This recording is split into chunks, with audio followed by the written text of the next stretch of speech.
वैयक्तिक स्वच्छता दिन आपल्या शाळेमध्ये साजरा करत आहोत. वैयक्तिक स्वच्छता दिन या नावामध्ये तुम्हाला समजलं असेल की आपल्याला आपल्या स्वतःच्या शरीराची काय करायची आहे, स्वच्छता ठेवायची आहे. तसं आपण नेहमी आपलं शरीर स्वच्छ ठेवतो, पण तरी सुद्धा आपल्याला काही गोष्टी ज्या माहित नसतात त्या माहिती व्हाव्यात आणि ती चांगली सवय आपल्याला असावी, वाईट सवय नसावी, यासाठी आपण हा दिवस आजचा साजरा करत आहोत. सर्वप्रथम जेव्हा आपण सकाळी झोपेतून उठतो तेव्हा आपण शीला सूला गेलं पाहिजे. जर का शी आणि सू आपण दाबून ठेवली तर आपल्याला पोटदुखी होऊ शकते आणि जास्त वेळ जर सू दाबून ठेवली तर आपल्याला मुतखडा सुद्धा होऊ शकतो. हे लक्षात ठेवा.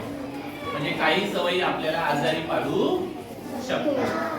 मग सकाळी उठलं की शी सू करून घ्यायची, व्यवस्थित हात पाय धुवायचे, स्वच्छ हँड वॉश वापरायचा, त्यानंतर ब्रश करायचा, ब्रश झाल्यानंतर व्यवस्थित आंघोळ करायची, व्यवस्थित आपले नख, नाक, कान स्वच्छ असले पाहिजे, व्यवस्थित अंग कोरडं करायचं, व्यवस्थित आपल्याला केसांना तेल लावायचं आहे, पावडर लावायची आहे आणि चांगले एकदम स्वच्छ होऊन स्वच्छ कपडे घालायचे आणि मग आपण कुठे आपल्या देवाची पूजा करत असेल, क्लासला जात असेल, शाळेत जात असेल, ही कामं आपल्याला करायची आहे.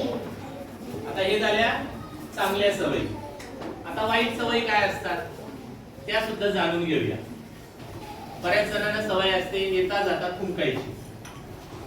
जर आपण इकडे तिकडे रस्त्यावर इकडे तिकडे थुंकलो तर त्याच्यावर जंतू तयार होतात, माशा बसतात आणि त्याच माशा आपल्या अन्नावर येऊन काय करतात, आपल्याला आजारी पाडतात आणि आपल्याला रोग होऊ शकतो, आपण आजारी पडू शकतो. कपडे वापरताना जास्त घट्ट कपडे वापरायचे नाही. त्याने काय होईल, पूर्ण आपल्या शरीराभोवती हवा लागणार नाही. मग थोडेसे सैल कपडे आपण वापरायला शिकलं पाहिजे.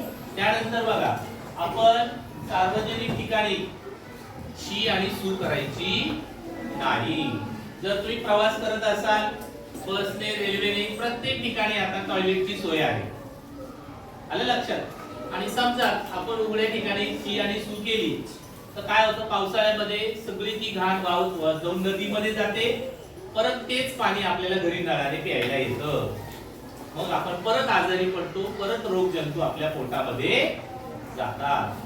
तर अशा प्रकारे या स्वच्छते दिनाच्या अनुषंगाने आपण सगळ्यांनी काय करायचंय, चांगल्या सवयी घ्यायचे आणि आपलं शरीर एकदम व्यवस्थित स्वच्छ आणि आरोग्य चांगलं राहील यासाठी प्रयत्न करायचा